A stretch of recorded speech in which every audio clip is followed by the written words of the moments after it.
ইমাম মাহদী এবং ঈসার বলে যখন কোন মুমিন আর জিহাদের ময়দানে জিহাদ করার জন্য আল্লাহর পক্ষ থেকে জিহাদ না করলে গুনাহগার হবে না। সূরা কিয়ামত সংগঠিত করার পূর্বে একেবারে চূড়ান্ত পর্যায়ে যেই দিন কিয়ামত হবে, ইন্না জালজালাতাস সাআতি শাইউন আযীম। আল্লাহ পাকের ভাষায়, আল্লাহ রাব্বুল আলামিনের কোরআনের ভাষায় ওই দিনটা কি বড় মহা জালজালার দিন, বড় কঠিন দিন, বড় কঠিন পরিস্থিতির দিন সম্পর্কে আল্লাহ রাব্বুল আলামিন ঘোষণা করেছেন। আল্লাহ নিজেই বলছেন, ইন্না, সূরা হজের 1 নম্বর আয়াত, শুরুর আয়াত, ইন্না জালজালাতাস সাআতি শাইউন আযীম। নিশ্চয়ই কিয়ামতের দিনটা অত্যন্ত ভয়াবহ হবে। ওই কিয়ামতের দিন এত কঠিন হবে, এই যে বড় বড় পাহাড়গুলো তুলার মতো উঠতে থাকবে। আল্লাহ রাব্বুল আলামিন জমিনকে উল্টায় ফেলবে, নিজের রান্না করার চুলা থেকে পানি উঠবে। মনে মনে ভাবতেছেন, হুজুর গ্যাসের চুলা, পানি আসবে কোত্থেকে? রান্নাঘরের নিচ থেকেই পানি উঠবে। মানুষের পায়ের তলায় মাটি থাকবে না, এমন অবস্থা হবে। ওই দিনটা কত দীর্ঘ হতে পারে? 50,000-এরও অধিক, দুনিয়ার নয় আখিরাতের হিসাবে 50,000-এরও অধিক বৎসর এটা দীর্ঘ হতে পারে। আর কাফেরদের জন্য এটা কোটি কোটি বৎসরের সমান। আর মুমিন যারা হবে, মুসলমান যারা হবে, এদের জন্য কয়েক সেকেন্ডের সমান। জোরে বলুন সুবহানাল্লাহ, আরো জোরে বলেন না সুবহানাল্লাহ। এমন একটা কঠিন পরিস্থিতির দিন।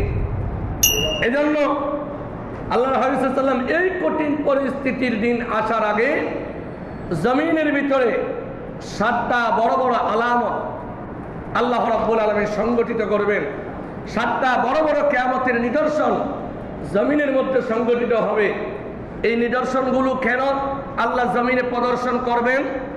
এর কারণ হলো, যারা মুমিন তারা যখন এরকম কঠিন পরিস্থিতি দেখবে, কঠিন নিদর্শনগুলো দেখবে, দুনিয়ার অস্বাভাবিক দিনগুলো, পরিস্থিতিগুলো দেখবে, তখন তারা তাদের আল্লাহর উপর তাওয়াক্কুল করে তারা রব্বানা যালামনা আনফুসানা, তারা নিজের পাপ এবং সমাজের পাপের উপর আল্লাহ অসন্তুষ্ট এই কথা ভেবে তারা তাড়াতাড়ি তওবা করবে। সুবহানাল্লাহ বলেন, আরো জোরে বলেন না সুবহানাল্লাহ।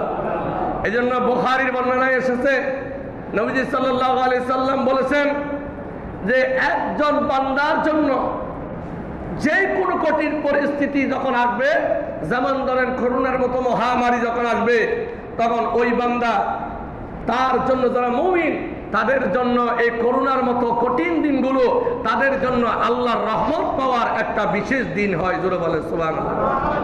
আর যারা গাফিল, যারা আল্লাহর রহমতকে মনে করে না, আল্লাহর নিদর্শন যারা বুঝতে পারে না, তারা এটাকে গজব মনে করে, তারা এটার উপর নিজেকে নিজে গজবের ভিতরে রাখবে, তারা উল্টা তাদের স্রষ্টাকে, আল্লাহকে দোষারোপ করবে। জোরে বলে নাউজুবিল্লাহ। বর্তমানে পরিস্থিতিটা এমন পরিস্থিতি, কঠিন থেকে কঠিন পরিস্থিতি আসবে। আল্লাহ রাব্বুল আলামিন এই কঠিন নিদর্শন প্রদর্শন করবেন বান্দার জন্য। কেন? বান্দা যেন তওবা করে, ইস্তিগফার করে আল্লাহর রহমতের ভিতরে শামিল হয়ে যায়। আরো জোরে বলেন না সুবহানাল্লাহ। আল্লাহর হাবিব সাল্লাল্লাহু আলাইহি সাল্লাম বলেন, এই পৃথিবীতে কিয়ামত সংগঠিত হওয়ার পূর্বে 7টা বড় আলামত, সাবাতুন লা শাক্কা ফিহা। আল্লাহর হাবিব সাল্লাল্লাহু আলাইহি সাল্লাম বলেন 7টা বড় বড় আলামত প্রকাশিত হবে। তার ভিতরে 1 নম্বর হলো উলুহা যুহুরুল মাহদী আলাইহিস সালাম খলিফাতান আলাল আরদি লিইজহারিদ দীনিল হানিফ আলাদ দীনি কুল্লিহি। আল্লাহ রাব্বুল আলামিন আমার নবীকে শেষ নবী বানিয়েছেন। আল্লাহ রাব্বুল আলামিন আমার নবীর পরে কোন নবী জমিনে আসবে না, লা নবিয়্যা বাদি। আমার নবীর পরে কোন নবীকে আল্লাহ নবুয়ত দিবেন না। নবুয়ত প্রকাশ করলে সে হবে কাফের, ভণ্ড। আল্লাহ রাব্বুল আলামিন একজন নবী পৃথিবীর জমিনের মধ্যে পাঠাবেন, যার নাম হলো হযরত ইমাম মাহদী আলাইহিস সালাম, যিনি নিজে নবী দাবি করবেন না, যার আলাদা কালিমাও থাকবে না। আমার নবীর উম্মত হয়ে উম্মতে মুহাম্মদীকে সহযোগিতা করার জন্য, মদত করার জন্য, সাহায্য করার জন্য, কিয়ামতের পূর্ব মুহূর্তে পথভ্রষ্ট মানুষগুলোকে আল্লাহর পথের দিকে ধাবিত করার জন্য, আল্লাহর দুর্বল বান্দা মুমিন বান্দাগুলোকে নুসরত করার জন্য, সাহায্য করার জন্য আল্লাহর পক্ষ থেকে আল্লাহ রাব্বুল আলামিন হযরত ইমাম মাহদী আলাইহিস সালামকে কিয়ামতের পূর্বে জমিনের মধ্যে পাঠাবেন। আর যারা বলেন সুবহানাল্লাহ। ইমাম মাহদী আমাদের জন্য কত বড় নেয়ামত, এটা যদি বুঝতাম তাহলে যেই কয়জন মানুষ উপস্থিত হয়েছি আমরা আমাদের অন্তরের আওয়াজের স্পিরিট আরো অনেক বেশি হতো। সুবহানাল্লাহ বলেন, আর চিৎকার দিয়ে বলেন আল্লাহু আকবার। এই ইহুদিরা এরা দাজ্জাল আসার জন্য বসে আছে। দাজ্জাল এবং ইমাম মাহদীর সম্পর্কে শুধু কোরআন এবং সিহাসিত্বের নির্ভরযোগ্য হাদিসে আছে তা নয়, দাজ্জাল এবং ইমাম মাহদী তাদের কর্ম, তারা কাদের দলের হবে, কাদেরকে তারা সহযোগিতা করবে, এ সম্পর্কে পূর্ববর্তী কিতাব তাওরাত, ইনজিল, জাবুর, মূসা, হযরত ঈসা কালিমুল্লাহ আলাইহিস সালামকে সংবাদ দেওয়া হয়েছে দাজ্জাল হবে ইহুদিদের সহচর, ইহুদিদেরকে সাহায্যকারী, ইহুদিদের শক্তি, আর ইমাম মাহদী হবে উম্মতে মুহাম্মদীর শক্তি। আরেকবার চিৎকার দিয়ে বলুন না সুবহানাল্লাহ। দাজ্জাল কাদের শক্তি হবে? ইহুদিদের শক্তি, আর ইমাম মাহদী হবে আমরা মুসলিম উম্মার শক্তি। জোরে বলো সুবহানাল্লাহ। এই জন্য গত জুমাবারেও বলেছি, ইহুদিরা শুধু শুধু, আপনি মনে মনে ভাবতেছেন, আমি নিজেও চিন্তিত, নিজেও এটার উপর গবেষণা কিছুটা হলেও করি, যে ইহুদিরা ইসরায়েল নামক একটা ছোট্ট রাষ্ট্র নিয়ে ফিলিস্তিন তথা মসজিদে আকসার চতুর্পাশে, যেটা ধরতে গেলে মরুভূমির মতো একটি জায়গা, ওখানের মধ্যে কেন তারা এভাবে আধিপত্য বিস্তার করতে চায়? কেন তারা ওখানে এমন সাম্রাজ্য গঠন করতে চায়? স্বাধীন একটি সার্বভৌম রাষ্ট্র পৃথিবীর জমিনের ভিতরে ওরা ওই রাষ্ট্রের মাধ্যমে তামাম বিশ্বকে কেন নেতৃত্ব দিতে চায়? এর কারণ কি? তারা কি আবার বন্ধুগণ এই জজিরাতুল আরবে যেতে পারতো না? তারা কি মিশর যেতে পারতো না? তারা কি ইরাকের যে বিস্তীর্ণ জায়গা দখল করতে পারতো না? তারা কি জজিরাতুল আরবের অসংখ্য অগণিত হাজার হাজার মাইলের ভূখণ্ড মরুভূমি তারা দখল করতে পারতো না? তারা কি এই ভারত উপমহাদেশ দখল করতে পারতো না? পৃথিবীর অন্য কোনো প্রান্ত, অন্য কোনো মহাদেশ কি তারা বেছে নিতে পারতো না? তার কারণ হলো তারা জানে এই গাজা এবং ইসরায়েল মসজিদে আকসার এরিয়াতেই আসবে দাজ্জাল, আর দাজ্জালকে সহযোগিতা করার জন্য এই রাষ্ট্রটাকে, এই এলাকাটাকে আগেই নিয়ন্ত্রণ নিতে হবে। যেই গোষ্ঠী হতে পারে মুসলিম, হতে পারে খ্রিস্টান, হতে পারে পৌত্তলিক, হতে পারে নাস্তিক, হতে পারে আস্তিক, হতে পারে ইহুদি, যারাই এই জায়গার দখলদারিত্ব নিবে, এই জায়গার নেতৃত্ব নিবে, কিয়ামতের পূর্ব মুহূর্তে এরাই শক্তিশালী হবে। পুরা পৃথিবী আর ওয়ার্ল্ড এরাই নিয়ন্ত্রণ করবে। জোরে বলুন নাউজুবিল্লাহ। আরো জোরে বলেন। এরা ভালো করে জানে, তাই তারা বর্তমান এই ইসরায়েল নামক রাষ্ট্রটা তারা চায়। তাই তারা মসজিদে আকসা নামক জায়গাটা পবিত্র জায়গা চায়। মসজিদে আকসা মুসলমানের কাছে যেমন পবিত্র, ঠিক তেমনি ইহুদিদের কাছেও পবিত্র। এদের কাছে মক্কা ভূমি পবিত্র নয়, খ্রিস্টান ইহুদিদের কাছে মসজিদের নববী পবিত্র নয়। এই ইহুদিদের কাছে একমাত্র পৃথিবীর জমিনে পবিত্র জায়গা বলতে আছে, যে জায়গাটার নাম হলো আকসা। সুবহানাল্লাযী আসরা বিআবদিহি বিয়াদিহি লাইলাম মিনাল মসজিদিল হারাম ইলাল মসজিদিল আকসা, এই মসজিদে আকসা নামক বাইতুল মুকাদ্দাস নামক কিবলা, জোরে বলুন সুবহানাল্লাহ। আরো জোরে বলে সুবহানাল্লাহ। কারণ তারা গবেষণা করে দেখেছে এই পৃথিবীতে সৃষ্টির যিনি শুরু, সৃষ্টির যিনি মূল, সৃষ্টির যিনি সর্বশ্রেষ্ঠ, এই সর্বশ্রেষ্ঠ রাসূলকে আল্লাহ যখন আরশে আজিম নিয়ে গিয়েছিলেন তখন ডাইরেক্ট মক্কা শরীফ থেকে নিয়ে যায় নাই, ডাইরেক্ট মদিনা শরীফ থেকে নিয়ে যায় নাই, ওখান থেকে তিনি আল্লাহ পাক ভ্রমণ করাইয়া মসজিদে আকসা থেকে আল্লাহর আরশে আজিম পর্যন্ত নিয়ে গেছেন। আরো জোরে বলেন সুবহানাল্লাহ। তাহলে এই জায়গাটা সবার কাছে সমান গুরুত্ব। ইহুদিরা এই জন্য ওই জায়গাটা চায়, আর ওই জায়গাটার মধ্যেই আসবে আবার বন্ধুগণ দাজ্জাল। এই দাজ্জালের আবির্ভাব যখন হবে, দাজ্জালকে সর্বদিক দিয়া সহযোগিতা করবে ইহুদিরা। কারা? আরো জোরে বলেন, আরো জোরে বলেন। ইহুদিরা সহযোগিতা করবে। আর যখন ইহুদিরা দাজ্জালকে সহযোগিতা করবে, এই দাজ্জালকে নিয়ন্ত্রণ করার, দাজ্জালের শক্তিকে ধ্বংস করার মতো পৃথিবীর জমিনে সাধারণ কোনো মানুষের পক্ষে, সাধারণ কোনো খলিফার পক্ষে, সাধারণ কোনো বুজুর্গের পক্ষে, সাধারণ কোনো মুমিনের পক্ষে সম্ভব হবে না। যতই তারা ঐক্যবদ্ধ থাকুক, সমগ্র মুসলিম উম্মতে মুহাম্মদীকে ঐক্যবদ্ধ করার জন্য, একত্রিত করার জন্য আল্লাহ রাব্বুল আলামিন কিয়ামতের পূর্বে দাজ্জালকে ধ্বংস করার জন্য আল্লাহ পাঠাবেন মুসলিম উম্মার সহযোগিতাকারী হিসেবে হযরতে ইমাম মাহদী আলাইহিস সালাম। তাহলে ইমাম মাহদী আলাইহিস সালাম এর ওয়াজ আমরা যত করি এর চাইতে বেশি করে ইহুদিরা, আমরা যত বুঝি এর চাইতে বেশি বুঝি ইহুদিরা। এই জন্য তারা আবার বন্ধুগণ এইভাবে মুসলমানদেরকে মরণ কামড় দিতে চায়, ধ্বংস করতে চায়। আল্লাহ পাকের হাবিব সাল্লাল্লাহু আলাইহি ওয়াসাল্লাম বলেন কিয়ামত যখন সংগঠিত হবে একদিনেই সংগঠিত হয়ে যাবে না, একদিনেই জমিন উলট পালট হয়ে যাবে না। আল্লাহর পক্ষ থেকে জমিনের মধ্যে কতগুলো নিদর্শন হবে, তার ভিতরে একটা হলো উলুহা যুহুরুল মাহদী আলাইহিস সালাম। হযরত ইমাম মাহদী আলাইহিস সালাতু ওয়াস সালাম আসবে। এখন আপনি মনে করতে পারেন ইনি নবী, তাহলে আমার নবী শেষ নবী, আর নবী নাই বলছেন উনি না। আল্লাহ রাসূল সাল্লাল্লাহু আলাইহি ওয়াসাল্লাম এটাও বলেছেন তিনি নবী হয়ে আসবেন না, খলিফাতান আলাল আরদি লিইজহারিদ দ্বীনিল হানিফ আলা দ্বীনি কুল্লিহি, তিনি সমগ্র মুসলিম জাহানের খলিফা হিসেবে, প্রতিনিধি হিসেবে জমিনের মধ্যে আসবেন। আরো জোরে বলেন। এটা হলো এক নম্বর। ইমাম মাহদী আলাইহিস সালাতু ওয়াস সালাম আসার সঙ্গে সঙ্গে পৃথিবীর যেই প্রান্তে থাকুক দুর্বল একজন মুসলমান থাকলেও তার আত্মবিশ্বাস আসবে ইমাম মাহদী এসেছে।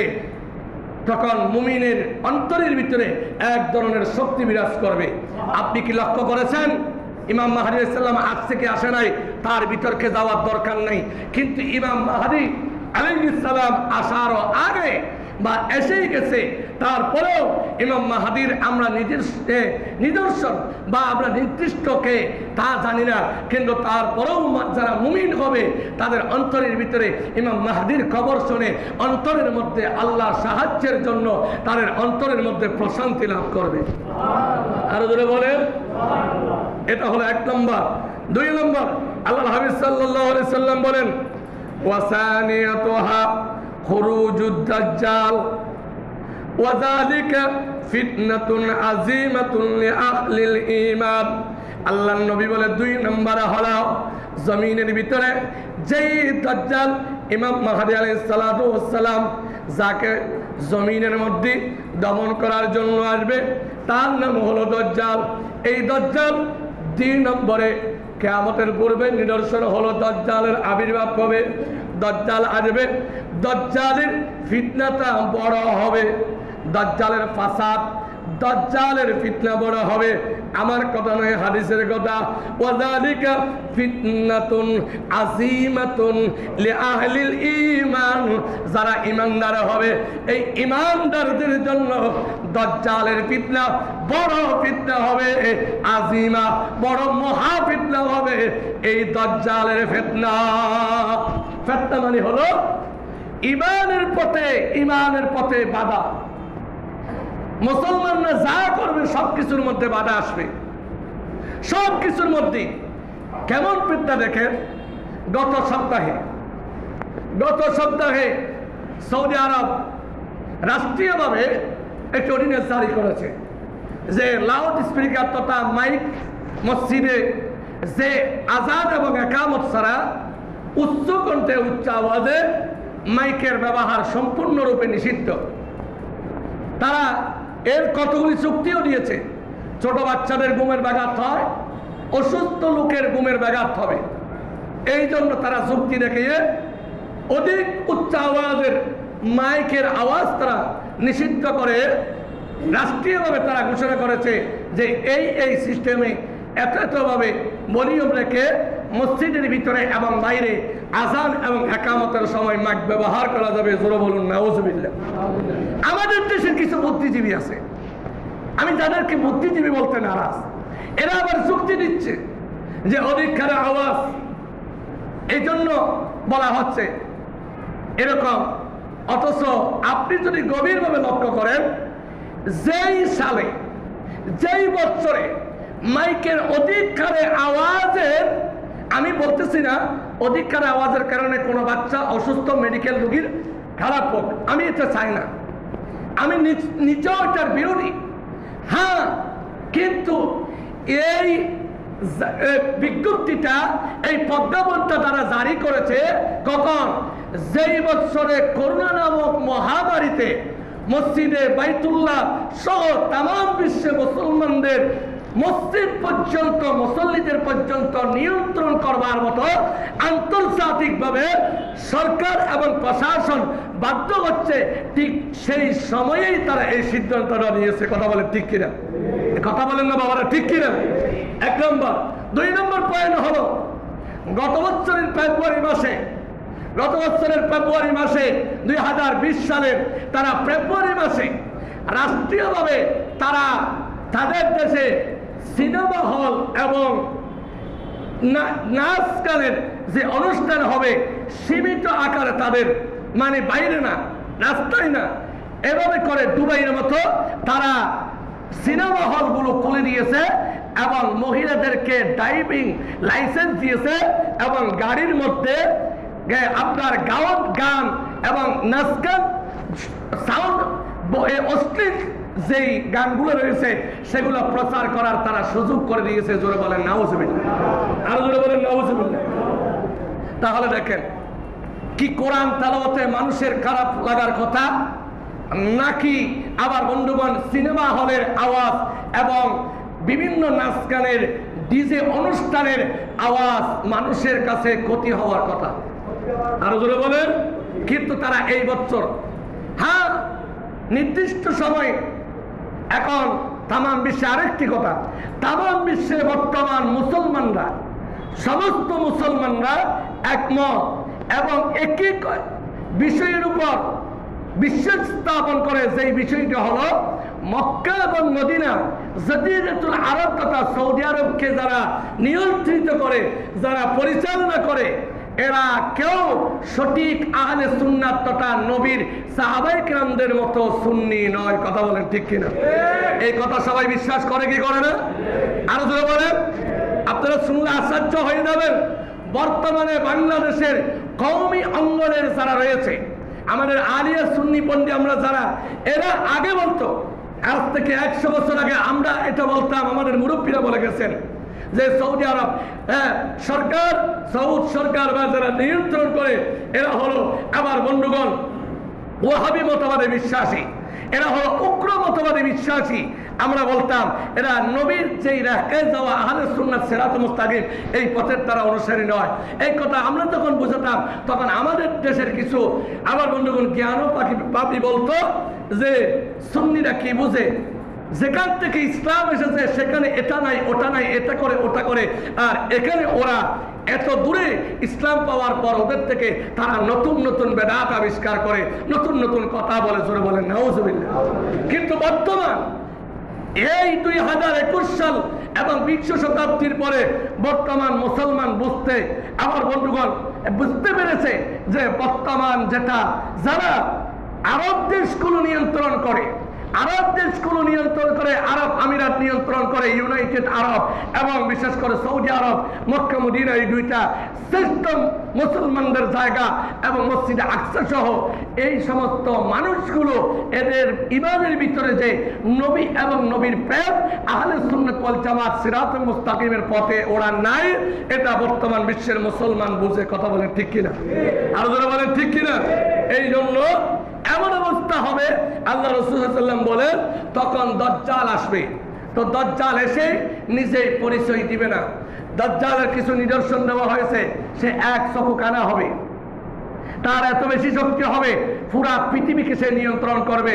আপনারা শুনলে আশ্চর্য হবেন, চীনের মধ্যে এমন একটা যন্ত্র আবিষ্কার করেছে যে পুরো চিটাং শহর, চট্টগ্রাম শহরে যদি 10 বছর বৃষ্টি না হয় তাহলে 10 বছর কৃত্রিমভাবে যন্ত্র দিয়া ওরা যন্ত্রের মাধ্যমে, রিমোট কন্ট্রোলের মাধ্যমে, যন্ত্রের মাধ্যমে আকাশে যে মেঘমালা হয় ওই মেঘমালাতে বিদ্যুতের শক্তি ব্যবহার করে মেঘমালা ভেঙে দিয়ে মেঘমালা আকাশ থেকে জমিনের মধ্যে কৃত্রিমভাবে বৃষ্টি প্রদর্শন করার ক্ষমতা বর্তমানে মানুষকে বিজ্ঞানের মাধ্যমে আল্লাহ দিয়ে দিয়েছে। কথা বলে ঠিক কিনা? আরো ধরে বলেন। তাহলে আমি আর আপনি বৈশাখ মাসে যে আল্লাহর কাছে কিছুটা হলো বৃষ্টির জন্য খাদি, তাহলে এখন তো আর খাটবো না। আগামী 10 বছর পরে হয়তো দেখা যাবে কোন সরকার যদি বৃষ্টি না হয় আসমান থেকে, তাহলে রাষ্ট্রীয়ভাবে বলা হবে তুমি সরকার যদি বৃষ্টি দাও, না হয় তোমার বিরুদ্ধে আন্দোলন সংগ্রাম হবে। কথা বলেন ঠিক কিনা? এই কথা বলেন বাবারা, ঠিক কিনা? কারণ তাদের হাতে যন্ত্র এসেছে। এমন যন্ত্র যদি কোনো কারণে সারা পৃথিবী যদি যেখানে মানুষ থাকবে সেখানে যদি আবার বন্ধুগণ ব্যবহার করা হয় আরেকটি, তাহলে হুজুর সারা পৃথিবীতে কেমনে দেবে? 258টি রাষ্ট্র। একটা উদাহরণ, 2080 সাল নাগাদ বাংলাদেশের জনসংখ্যা বর্তমানে 8 থেকে 20 কোটি। 2018 সাল নাগাদ আমেরিকা আরেকটি গবেষণা সংস্থা বলেছে 2080 সাল নাগাদ 8 থেকে 60 বছর বলে বাংলাদেশের জনসংখ্যা যেইভাবে 1 ছেলে 1 মেয়ে 2 ছেলে মেয়ের নীতি আমরা পরিকল্পনা গ্রহণ করেছি, এর মাধ্যমে আগামী 40 থেকে 60 বছরের ভিতরে বাংলাদেশের জনসংখ্যা নেমে আসবে 6 থেকে 7 কোটিতে। তখন সরকার বাধ্য হবে যে 6 থেকে 7 কোটি মানুষের জন্য এত বিস্তীর্ণ ভূমির দরকার নাই। ঢাকার মধ্যে থাকবে 1 কোটি, চট্টগ্রামে থাকবে 1 কোটি, সিলেটে থাকবে 1 কোটি, 7টা ডিভিশনে 7 কোটি মানুষ বসবাস করবে, আর বিস্তীর্ণ ভূমির প্রয়োজন নাই। এরকম যদি হয়, প্লাস্টিক চাল বাহির হয়েছে, কৃত্রিম গরুর গোশত বাহির হয়েছে, প্লাস্টিক ডিম বাহির হয়েছে, আপনার পশুর দরকার নাই। কথা বলেন ঠিক কিনা? আপনারা কি আমার বিষয়টা বুঝতে পারছেন? কথাগুলো কত কঠিন। দাজ্জাল কিভাবে আসবে, দাজ্জাল কিভাবে পুরো পৃথিবী নিয়ন্ত্রণ করবে, এই কথাগুলো যখন হাদিসে পড়ি, যখন গবেষণা করি বর্তমান প্রযুক্তির উপর, তখন ভয় হয় আল্লাহ না জানি কিয়ামত খুব সংগঠিত, কিয়ামত খুব কাছে এসে গেছে। কথা বলে ঠিক কিনা? একটা মোবাইলের মধ্যে আবার বন্ধুগণ একটা সিম, আপনি যেখানে থাকেন সিম ভেঙে টুকরা টুকরা করে আপনি ফেলে দেন, যন্ত্রের মাধ্যমে আপনার সিমের, আপনার মেমোরির একটা ছোট্ট টুকরা যদি পাওয়া যায়, ওই টুকরা থেকে বিজ্ঞানীরা গবেষণা করে ওই টুকরা থেকে আপনি কোথায় আছেন, এটা কয় মাস ব্যবহার করেছেন, আপনার সব কিছু মুহূর্তের ভিতরে ওরা ডিটেলস গ্রহণ করে আপনার বিরুদ্ধে আইনি ব্যবস্থা বা যে কোনো ব্যবস্থা নিতে পারবে। জোরে বলুন না আল্লাহু আকবার। তাহলে বুঝলেন কি? গত জুমাবারে বলেছিলাম টুপি লাগাইছেন, তুরস্ক আর ইন্ডিয়ার বানানো টুপি, টুপির ভিতরে বাইতুল্লাহ শরীফের ছবি দেখছেন, শরীফের বাইতুল্লাহ শরীফের ছবির ভিতরে হিন্দুদের দেবতার ছবি রেখে দেওয়া হয়েছে। মসজিদে কালিমা লা ইলাহা ইল্লাল্লাহ টাইলস লাগিয়েছেন, টাইলসের পিছনে আবার বন্ধুগণ দেবতার ছবি দেওয়া হয়েছে। মুসলমান উম্মাহ কি করতেছেন? আমরা কি করতেছি? আল্লাহ রাব্বুল আলামিন এই জমিন খুব অল্প সময়ের ভিতরে কিয়ামত আসবে। তো বলতেছিলাম পুরা পৃথিবী দাজ্জালের হাতে নিয়ন্ত্রণে চলে যাবে। আরেকটি কথা, পৃথিবীতে মানুষ, মুমিন মানুষ সকালে ঈমান থাকবে, বিকেলে থাকবে না। কিভাবে? আপনি কি বলতে পারবেন বর্তমান বিশ্বের কোন মুসলমান একমাত্র রাস্তার পাগল ছাড়া কোন মুসলমানের ঘরে, কোন মুসলমানের ব্যবসা প্রতিষ্ঠানে বর্তমান সুদের কারবার নাই বলতে পারবেন? কথা বলেন, আছে? নাই, নাই। কিছুদিন আগে গবেষণার মধ্যে এসেছে যে আমরা বিদেশের মধ্যে যে প্যাকেটের মাছ, প্যাকেটের আপনার মুরগি, প্যাকেট জাতীয় বিভিন্ন জিনিস যে আমরা খাচ্ছি, ওইগুলা যখন প্রক্রিয়াজাত করা হয় তখন ওগুলার ভিতরে শুকুরের মাংসের, আবার বন্ধুগণ শুকুরের রক্তের এক ধরনের, আবার বন্ধুগণ ফরমালিন তথা এক ধরনের মেডিসিন দেওয়া হচ্ছে, যেইগুলা